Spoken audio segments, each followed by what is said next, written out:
American Broadcasting Company presents Quiet Please, which is written and directed by Willis Cooper, and which features Ernest Chappell.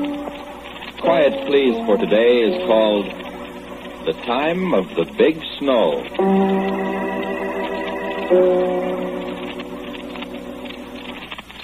We were so small, and it was such a big snow.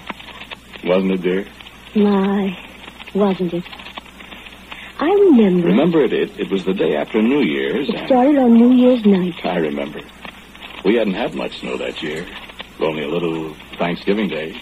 No, the day before Thanksgiving. When you were Miles Standish in the exercises. And I was Priscilla, and Irving Bauer was Wattawamat, the Indian. I'll never forget that. He was the fattest Indian I ever saw.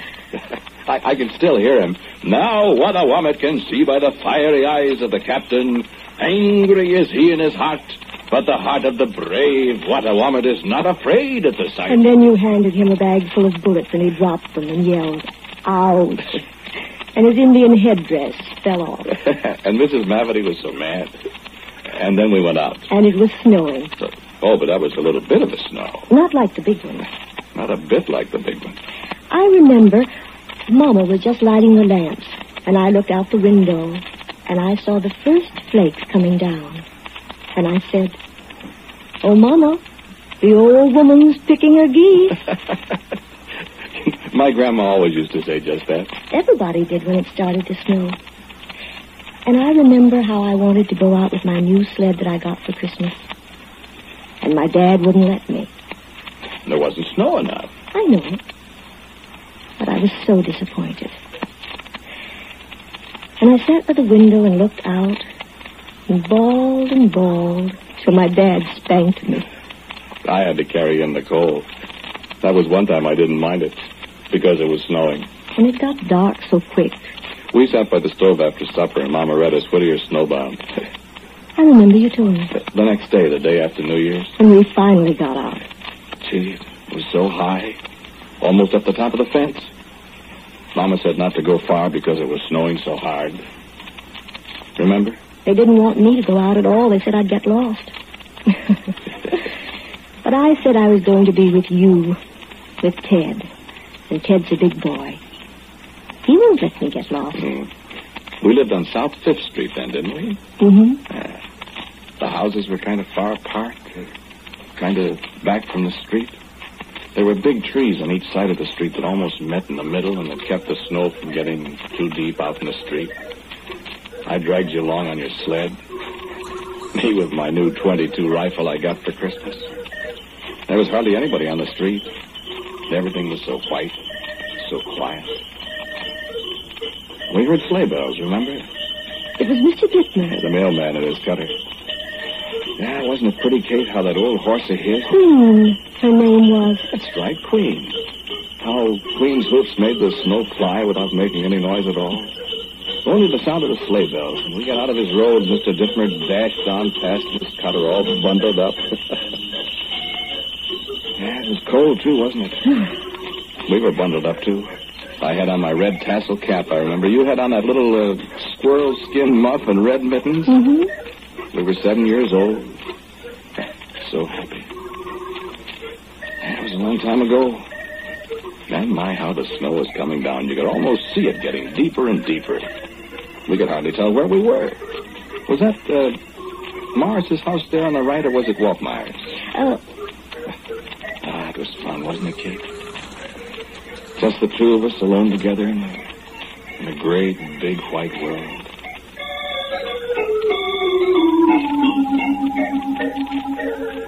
And then I began to get a little worried. The wind was starting to blow pretty hard. I couldn't see a thing. I turned around and called to you. I said, "Katie, we better turn around and go back." Turn around and go back. What?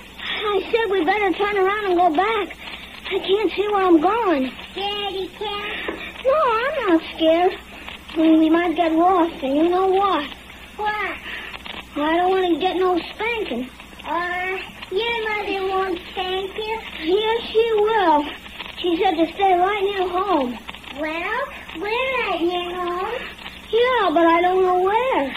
Well, there's Morris's house, then Waltmeyer's, then Reverend Bowman's, then Then there's Bolanders and Willie Jansen and Judge Kearns. Only I don't know where I am. Are we lost? No, we ain't lost yet. But I want to know where we are. Let's go over to the sidewalk and look and see. Snow's awful deep over there.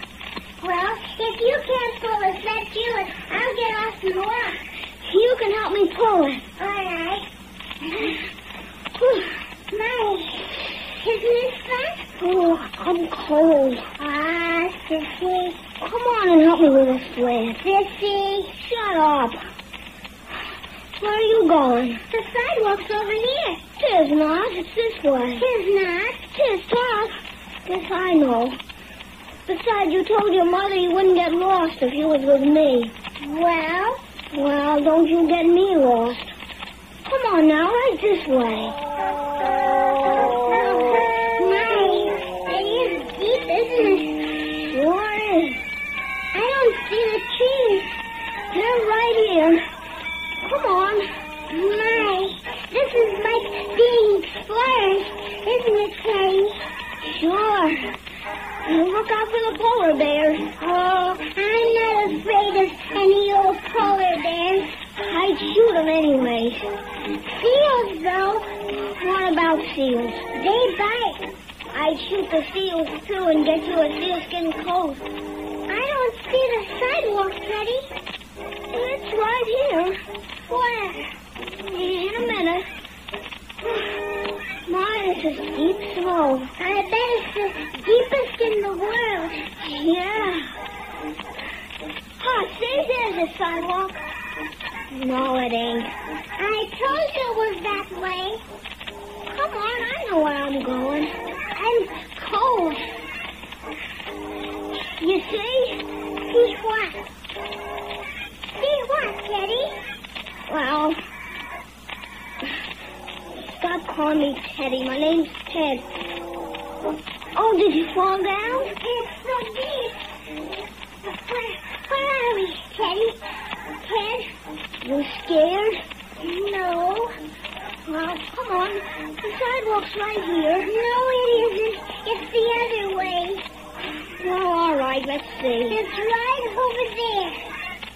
See, if the snow would only let up a minute. Then we could see. Well, I guess Commodore Perry didn't need to see. He's older than us, though. Do you see the sidewalk?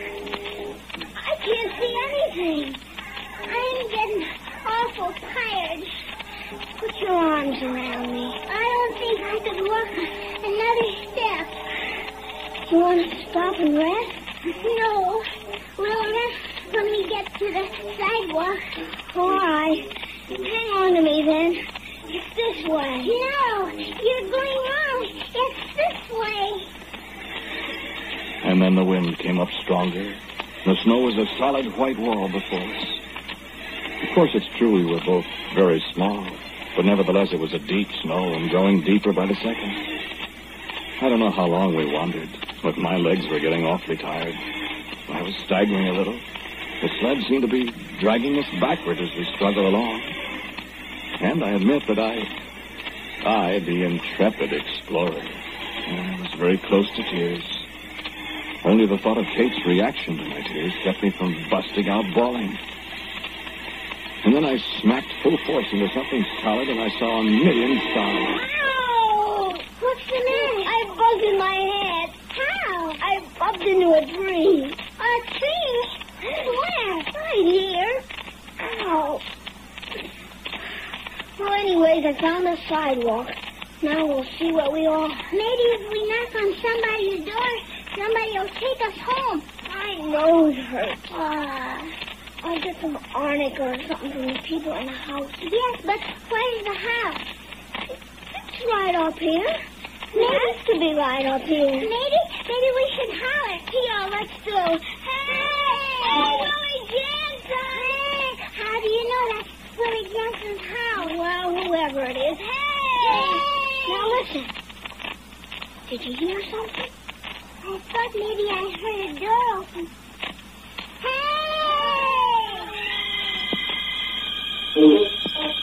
I never heard such a welcome sound in all my life.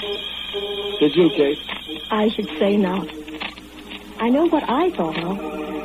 A nice, great, big, red-hot stove and me sitting just as close to it as I could without bursting into flames.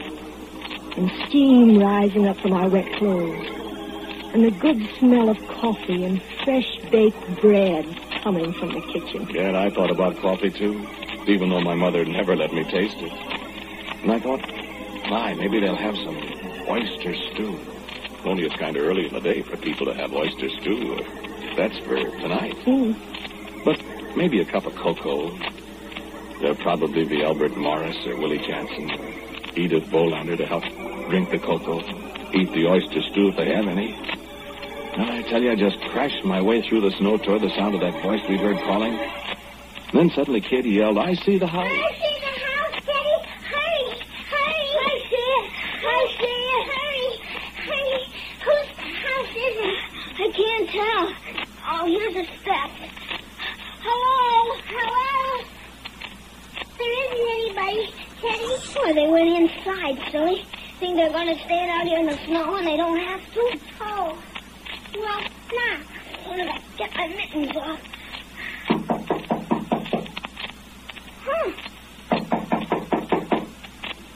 Maybe they went into the other room. Why, the door's open. Come on. Well, but... Come on, we can't stand here all day, I guess.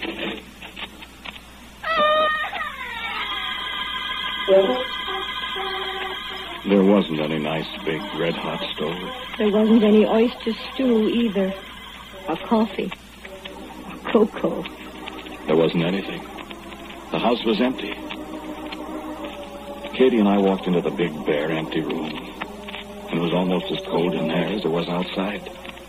Only, of course, it wasn't snowing. But now we could hear the sound of the snow on the windows. Its soft little padding sound. The sound you wouldn't hear ordinarily. It was louder than the beating of our hearts. And we just stood there. Katie was still sniffling. And I admit I didn't feel much like Commodore Perry. Because the house was empty, you see. And there wasn't an empty house anywhere on South 5th Street. Morris's, Walt Myers, and Reverend Bowman's, Bolanders, and Willie Jansen's, and Judge Kern's. But no empty house. Where are we? And I couldn't think where we are at all. I knew we were on South 5th Street, but I didn't know where. Explorers always wander in circles. And I looked around. There wasn't a thing in the room. Not a chair nor a table. Not anything. But the room seemed somehow to look as if somebody lived there anyway. And I said to Katie, I don't know where we are. Maybe we better get out of here. I'm cold. Well, we can stay a minute and try to get warm. But we better not stay here very long. I'm cold. Well, let's sit down here in the corner and try to get warm. At least there isn't any wind. I don't want to go out in the snow again. My goodness, we'll have to, Katie. We have to go home. Maybe our folks will come looking for us. Yeah. Anyway, how could we find our way home again? I could find it. I found this house, didn't I? You hit yourself on a tree. Well, I found it, though. Teddy, put your arms around me. Why? I'm cold. Well, put your arms around me. I'm cold, too. Let's both put our arms around each other. Well, all right. I'm hungry. So am I. Mama was making soup. I'll stop at your house when we go back. Maybe your mother will give me some. I sure wish we had some now. Well, stop thinking about it. I sure wish I could. I want to go home. Oh, shut up. No, I won't shut up. I want to go home. Katie, listen. We can't go home while it's snowing so hard. Well, when will it stop snowing? I don't know. When the old woman finishes picking her geese, I suppose. Who was that? Oh, I guess it's somebody coming looking for us. You see? Oh, Teddy. Still, act brave if it's your dad. I'm brave. Who is it? I'll see who it is. Hello?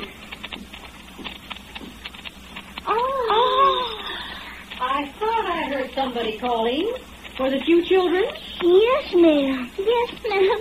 Well, you're all right now, so stop squalling. I'm not squalling. I'm just cold. Huh. Well, sit down. We're cold. Are you? So am I. Excuse me, ma'am. We got lost and we don't know where we are. Why, you're in my house. Yes, ma'am. But we don't know you, I mean. Is this South Fifth Street? No, it isn't. Where are we? You'd be surprised, children. I want to go home. Well, you can't go home right now, Katie. So you and Teddy might as well come along and help me with my work. Well, Don't you want to? well, what kind of work, ma'am? Why, I'm picking the feathers off my geese. Well, sir, you know what? There was another room. And there were, well, it seemed like a million white geese stacked up out there. And she put us to work without another word. Did you ever pick geese? Or pluck 'em, or whatever you call it in your part of the country? Geese almost as big as yourself? Geese that didn't specially want to be plucked? I guess not. But we did, Katie and me. Didn't we, Kate? My, we certainly did. And it was so cold. But she was a nice old woman, wasn't she, Teddy? Don't call me Teddy. My name's Ted. And it got dark, and there wasn't much light, and we just sat there on the floor, picking the geese, and the old woman talked to us so nice. My, how nice she was. You see, if you keep working like that, you won't feel the cold so much, Katie. I do feel it, though. Well, if you'd stayed home like your mother wanted you to, you wouldn't have to be doing all this work, and you wouldn't be so cold. But I wanted to go out and play. I was with her. I wouldn't let anything happen to her. But you did. You got lost. Well, I wasn't afraid with Teddy. Ted? You like Teddy, don't you, Katie? Yes, ma'am. You like her, Ted? Well, You two going to get married when you grow up? well, Well, what? I was going to be a fireman, and firemen aren't usually home much, I guess. I don't think you want to be a fireman, Teddy. I know I wouldn't want to be one. Why? Too warm. You like cold? You bet. I don't. Teddy, aren't you going to marry me when we grow up? I haven't decided. Well, you are, Teddy. I can promise you that, Katie. I know. Unless Unless what? unless you freeze to death. Oh, Well, I'll try not to let you freeze to death. oh, goody, I'm glad. But I'm pretty cold now. Well, you keep right on working. There's lots more geese to be picked. This is going to be known for years as the time of the big snow. I need all the help I can get. You always pick your geese when it snows? Of course. That's why it snows. You must have a lot of geese. Hundreds. Thousands all over the world. Keeps me pretty busy. You don't have any geese in Africa, I bet, where it's hot. Oh, I have them there, Teddy, but they're way up high. Up on top of the mountains. There's always snow up there. Do you have lots of helpers? No, you're the first I ever had. My, there's an awful lot of feathers here now. We need 'em, Katie. I tell you, though, I think we might as well get rid of this bunch. How? Open the window, and the wind will blow them out. Can I open the window? Sure. Oh, boy, oh, boy. No, not that one. This one. The wind's from the north. Oh, this one?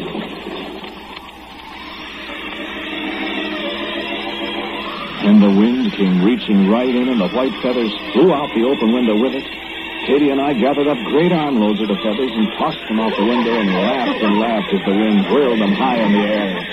They seemed to multiply. The air was full of white flurries again in the dusk outside.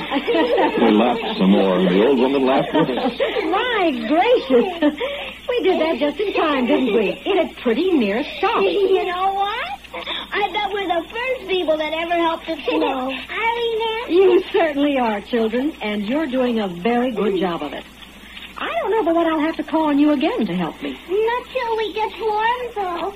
Well, I've handled it pretty well all by myself all these years, so... You've been doing it a long time, ma'am? Ever so long. 2 years? Longer than that. 10 years? 20? Why, I've been doing it ever since... Well, just ever since. Have you got a name? Oh, yes. Would you tell us? Well, when I lived on that mountain in Greece, they used to call me Demeter. I was pretty important then. And then the Indians, they called me Nokomis. Nokomis? Mm-hmm. Why, you're Hiawatha's grandmother. Well, of course. Where do you suppose I get all these geese? Hiawatha's a fine hunter. My. Do you have any more names? Oh, yes. Up in the Northland, they called me Freya. And the Japanese people call me Amaterasu. Why, I've got more names than you can shake a stick at. And all I do is pluck geese. Oh, close that window, Teddy, will you? My. Oh, sure. Don't you ever get cold, Mrs. Demeter? I'd rather be called Nokomis. No, I never get cold. Gee, I do. Well, you should have stayed home. You think I'll get a spanking when I get home? No, I don't think so, Katie. I think I could promise you won't. Well, then, I'm glad we did get lost and found this place. So am I, if I don't get a licking. Gee, it's getting dark, isn't it? Yes, and I must go outside and get some more geese. Have to keep working, children, you know. Yes, but I'd like to go home, please. Oh, plenty of time for that, Teddy. We've got work to do. My mom always gives me a nickel if I work hard. Do you earn many nickels, Teddy? Well, not very many, really. I haven't got any nickels. Yes, ma'am. And you mustn't hint, you know. No, ma'am. But I'll give you something, Teddy, for all the work you did. And you too, Katie. What? You'll see. I'll be right back. I'm kind of scared, Teddy. I am too, Katie. What do we do? I don't know. I'm tired, too. Should I put my arms around you, Katie? Yes, please. I'm getting so sleepy and so cold, Teddy. Don't go to sleep. You'll freeze. I can't help it. I have to go to sleep, Teddy. No, don't, please, Katie. Well, you tired out? I'm so sleepy. You too, Teddy? I'm not very sleepy. Why, you poor kids. You worked so hard. You just go to sleep. No, we'll freeze. No, you won't. I'll cover you up with feathers. They're so cold. They'll be nice and warm. Soft, downy, warm feathers. Here. Put your head on Teddy's arm, Katie. That's it. Now, these nice, fat geese with lots and lots of nice, soft feathers. Lots and lots of nice, white feathers. Go to sleep, Teddy and Katie. You said maybe you'd give us something for all the work. Why, of course. I gave my little grandson gifts. Here, Teddy. Here, Katie. Now, go to sleep. Thank you. Thank you, Nokomis. Kiss me goodnight, Teddy. Well, wipe your nose.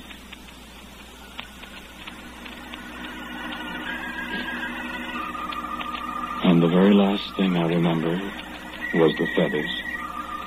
How they were all star-shaped and crystals, not at all like the feathers I'd ever seen. It was almost midnight when they found us. Katie's father and mine, and the blacksmith, Mr. Wright, and Arthur Donahue and his brother Harry. And there wasn't any house there at all. There wasn't anything. We were buried under a huge snowdrift in a vacant lot, not 100 feet from our backyard. There wasn't any old woman either. Just 2 kids, asleep in the snow in each other's arms. And not frozen to death after all. And they took us home. And we had our oyster stew and our cocoa. And we sat by the big stove. And then we slept and slept and slept.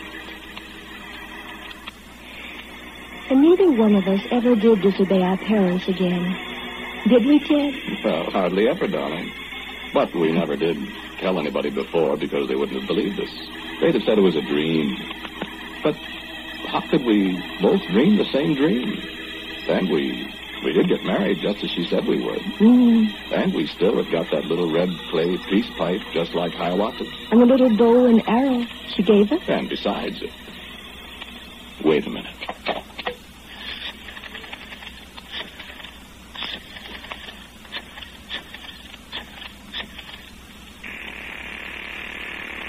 States Weather Bureau forecast for January 2nd, 1949. 5:30 p.m. Temperature 36 degrees. Humidity 62%. Barometer 29.8. Tonight, considerable snow somewhere. Tomorrow, snow. Tuesday, more snow. All right, Teddy and Katie, come on. We've got geese to pick.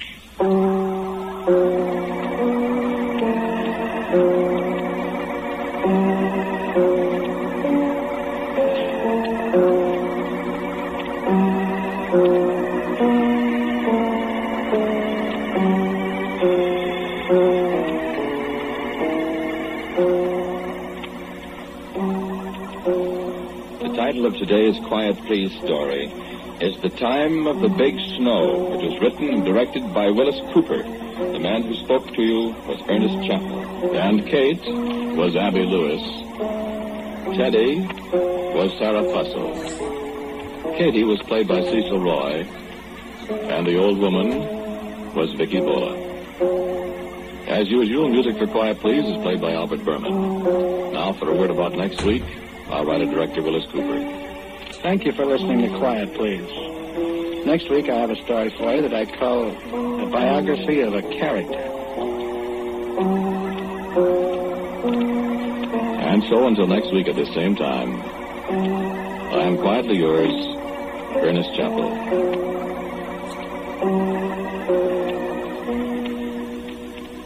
And now, a listening reminder. Tonight, Drew Pearson analyzes the news and predicts future events for the year 1949. So be sure to hear Drew Pearson's exciting predictions tonight. This is ABC, the American Broadcasting Company. WJZ, New York's first station, WJZ AM and FM.